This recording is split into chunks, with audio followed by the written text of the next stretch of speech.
அகிலம் நியூஸ் நேயர்களுக்கு வணக்கம். இன்றைய இரவு நேர பிரதான செய்திகள். முதலில் தலைப்புச் செய்திகள். முன்னாள் ஜனாதிபதி ரணில் அவசர சிகிச்சை பிரிவில் அனுமதி. கிளிநொச்சியில் மனநலம் பாதிக்கப்பட்டவரின் வெட்டுக்கு இலக்காகிய தாய் சகோதரன்.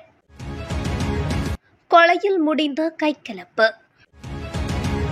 திடீரென ரத்து செய்யப்பட்டுள்ள பல தொடருந்து சேவைகள். ரணிலை பார்வையிட்ட பின்னர் சஜித் விடுத்த எச்சரிக்கை.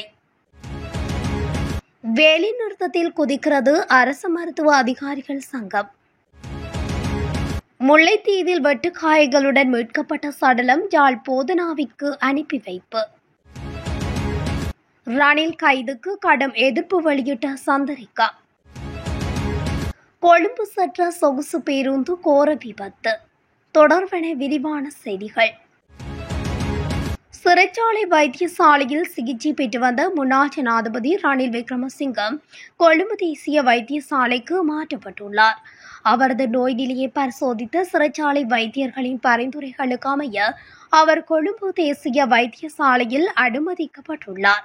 குற்றப்புலனாய்வு திணைக்களத்தால் கைது செய்யப்பட்ட முன்னாள் ஜனாதிபதி ரணில் உயர் இரத்த அழுத்தம் மற்றும் அதிக சர்க்கரை அளவு காரணமாகவே சிறைச்சாலை வைத்தியசாலையில் அனுமதிக்கப்பட்டிருந்தார். இந்த நிலையில் முன்னாள் ஜனாதிபதி ரணில் விக்ரமசிங்க கொழும்பு தேசிய வைத்தியசாலையின் அவசர சிகிச்சை பிரிவில் அனுமதிக்கப்பட்டுள்ளதாக தெரிவிக்கப்பட்டுள்ளது. நீர்ச்சத்து குறைபாடு காரணமாக அவர் தீவிர சிகிச்சை பிரிவில் அனுமதிக்கப்பட்டுள்ளதாக வைத்தியசாலை வட்டாரங்கள் தெரிவிக்கின்றன. கொழும்பு தேசிய வைத்தியசாலையின் பிரதி பணிப்பாளர் வைத்தியர் ருக்ஷான் பெல்லட இதனை உறுதிப்படுத்தி தெரிவித்துள்ளார். தர்மபுரம் போலீஸ் பிரிவுக்குட்பட்ட தர்மபுரம் பகுதியில் நேற்று பிற்பகல் மனநலம் பாதிக்கப்பட்டவரின் வெட்டுக்கு இலக்காகிய நிலையில் தாயும் சகோதரனும் வைத்தியசாலையில் அனுமதிக்கப்பட்டுள்ளனர். குறித்த சம்பவமானது நேற்று பிற்பகல் இடம்பெற்றுள்ளது. வாழ்வெட்டுக்கு இலக்கான தாயும் சகோதரனும் கிளிநொச்சி மாவட்ட பொது வைத்தியசாலையில் அனுமதிக்கப்பட்ட நிலையில் மேலதிக சிகிச்சைக்காக தாயார் யாழ் போதனா வைத்தியசாலைக்கு மாற்றப்பட்டுள்ளார். மனநலம் பாதிக்கப்பட்டவரை போலீசார் கைது செய்துள்ளதுடன் நீதிமன்ற அனுமதியுடன் வைத்தியசாலையில் அனுமதித்துள்ளனர். சம்பவம் தொடர்பாக தர்மபுரம் போலீசார் விசாரணைகளை மேற்கொண்டு வருகின்றனர். யாழ்ப்பாணம் வடமராட்சி கிழக்கு சுண்டிக்குள பகுதியில் வாளால் வெட்டி நபர் ஒருவர் கொலை செய்யப்பட்டுள்ளார். குறித்த சம்பவம் தொடர்பில் மேலும் தெரிய வருவதாவது, வடமராட்சி கிழக்கு சுண்டிக்குள பகுதியில் அமைந்துள்ள உடப்பு பிரதேசத்தைச் சேர்ந்த நபருக்கு சொந்தமான வாடியில் நேற்று இரவு இரு கடத்தொழிலாளர்களுக்கு இடையே கைகலப்பு ஏற்பட்டுள்ளது. கைகலப்பு முற்றியதில் இருவருக்கும் இடையில் வாள்வெட்டு தாக்குதல் இடம்பெற்றுள்ளது. இதில் குடும்பஸ்தர் ஒருவர் வெட்டி படுகொலை செய்யப்பட்டுள்ளார். படுகொலை செய்யப்பட்டவர் மட்டக்களப்பைச் சேர்ந்த சின்னத்தம்பி வடிவேல் என தெரிவிக்கப்படுகிறது. இந்த சம்பவத்தில் காயமடைந்த நபர் ஒருவரும் மந்திகை ஆதார வைத்தியசாலையில் அனுமதிக்கப்பட்டு சிகிச்சை பெற்று வருகின்றார். சம்பவம் தொடர்பாக மருதங்கேணி போலீசார் மேலதிக விசாரணைகளை மேற்கொண்டு வருகின்றனர். தொடத்துவ மற்றும் பூஷா இடையான கடலோர கரையோர மார்க்கத்தின் பல தொடருந்து சேவைகள் ரத்து செய்யப்பட்டுள்ளதாக தொடருந்து பொது முகாமையாளர் ரவீந்திர பத்மபிரியா அறிவித்துள்ளார். கரையோர மார்க்கத்தின் அத்தியாவசிய பராமரிப்பு பணிகள் காரணமாகவே நாளைய தினம் இவ்வாறு பல தொடர்ந்து சேவைகள் ரத்து செய்யப்பட்டுள்ளதாக தெரிவிக்கப்பட்டுள்ளது.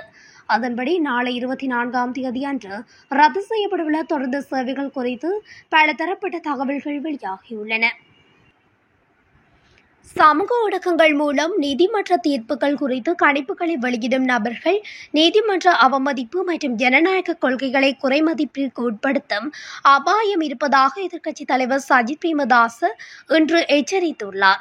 முன்னாள் ஜனாதிபதி ரணில் விக்ரமசிங்கவை சிறைச்சாலை மருத்துவமனையில் சந்தித்த பின்னர் ஊடகங்களுக்கு பேசிய பிரேமதாச சட்டத்தின் ஆட்சியில் பொதுமக்களின் நம்பிக்கையை நிலைநிறுத்துவதன் முக்கியத்துவத்தை வலியுறுத்தினார். இதுபோன்ற நடத்தையில் ஈடுபடுபவர்களுக்கு எதிராக உடனடியாக நடவடிக்கை எடுக்க வேண்டும் என்றும் சட்ட விளைவுகளை முன்னறிவிக்கும் பொது விமர்சனங்கள் நீதித்துறையின் நேர்மையை சமரசம் செய்யக்கூடும் என்றும் அவர் குறிப்பிட்டுள்ளார். விக்ரமசிங்க நல்ல ஆரோக்கியத்துடன் இருப்பதை பிரேமதாச உறுதிப்படுத்தினார். மேலும் அவரது மருத்துவ தேவைகள் முறையாக கணிக்கப்படுவதை உறுதி செய்யுமாறு அதிகாரிகள் வலியுறுத்தினர். ரணில் விக்ரமசிங்க குற்றப்புலனாய்வு திணைக்களத்தில் முன்னிலையாவதற்கு முன்னரே அவர் கைது செய்யப்படுவது குறித்தும் விளக்கமறியலுக்கு அனுப்பப்படுவது குறித்தும் யூடியூபர் சுதந்த திலகஸ்ரீ 11 எட்டியிருந்தமையும் குறிப்பிடத்தக்கது. அரசு மருத்துவ அதிகாரிகள் சங்கம் திங்கட்கிழமை வேலை நிறுத்தத்தில் ஈடுபட உள்ளது. இதன்படி பல கோரிக்கைகளை முன்வைத்து அரசாங்க மருத்துவ அதிகாரிகள் சங்கம் திங்கட்கிழமை வேலை நிறுத்தத்தில் ஈடுபட முடிவு செய்துள்ளதாக அறிவிக்கப்பட்டுள்ளது.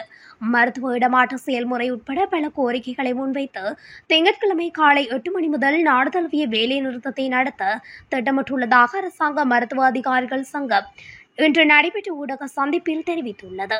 தற்போது தபால் ஊழியர்களும் பல்வேறு கோரிக்கைகளை முன்வைத்து தொடர் வேலைநிறுத்தத்தில் ஈடுபட்டுள்ளமை குறிப்பிடத்தக்கது. தனிமையில் இருந்த பெண் வீட்டில் சடலமாக மீட்கப்பட்ட நிலையில் காவல்துறையினருக்கு தகவல் வழங்கப்பட்ட நிலையிலே இன்று சம்பவ இடத்துக்கு வந்த முல்லைத்தீவு நீதவான் நீதிமன்ற மேலதிக நீதவான் SH மேக்ட்ரூஸ் சடலத்தை பார்வையிட்டார். பின்னர் உடலத்தை உடற்கூற்று பரிசோதனைக்காக யாழ் போதனா வைத்தியசாலைக்கு கொண்டு செல்லுமாறும் உடற்கூற்று பரிசோதனையின் பின்னர் உடலத்தை உறவினர்களிடம் ஒப்படைக்குமாறும் தெரிவித்துள்ளார். இந்த நிலையில் உடற்கூற்று பரிசோதனைக்காக உடலம் யாழ் போதனா வைத்தியசாலைக்கு கொண்டு செல்லப்பட்டுள்ளமை குறிப்பிடத்தக்கது.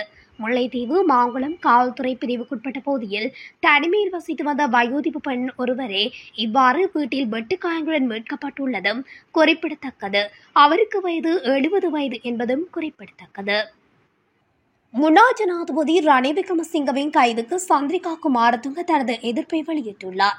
ஐக்கிய தேசிய கட்சியின் தவிசாளரும் நாடாளுமன்ற உறுப்பினருமான வஜிர அபிவர்த்தனவிற்கு தொலைபேசியில் தொடர்பு கொண்டு பேசிய போது அவர் தனது எதிர்ப்பை தெரிவித்துள்ளார். குறித்த விடயத்தை வஜிர அபிவர்த்தன இன்று ஐக்கிய தேசிய கட்சியின் தலைமையகத்தில் நடைபெற்ற ஊடகவியலாளர் சந்திப்பில் கலந்து கொண்டு கருத்து தெரிவிக்கும் போது அவர் இவ்வாறு குறிப்பிட்டுள்ளார். ஏனைய தலைவர்கள் நாளை ஐக்கிய தேசிய கட்சி தலைமையகத்தில் 10 மணிக்கு கூட உள்ளனர். அப்போது தீர்க்கமான முடிவெடுப்பதோடு அடுத்த கட்ட நடவடிக்கை தொடர்பில் கலந்துரையாடப்படும் என அவர் தெரிவித்துள்ளார். வெளிநாட்டு பயணத்தின் போது அரசாங்க நிதியை முறைகேடாக பயன்படுத்திய குற்றச்சாட்டின் அடிப்படையில் முன்னாள் ஜனாதிபதி ரணில் விக்ரமசிங்க நேற்று பிற்பகல் குற்றப்புலனாய்வு துறையினரால் கைது செய்யப்பட்டார். இந்த குற்றச்சாட்டு தொடர்பாக விசாரணைக்கு அவர் அழைக்கப்பட்ட நிலையில் பிற்பகல் 3 மணியளவில் கோட்டை நீதவான் நீதிமன்றத்தில் முன்னிலைப்படுத்தப்பட்டுள்ளார். இதையடுத்து தற்போது அவர் விசாரணைகளின் பின்னர் விளக்கமறியலில் வைக்கப்பட்டுள்ளமை குறிப்பிடத்தக்கது. அம்பாறையில் இருந்து கொழும்பு நோக்கி பயணித்த சொகுசு பேருந்து ஒன்று பாரபூர்த்தியுடன் மோதி விபத்துக்குள்ளாகியுள்ளது.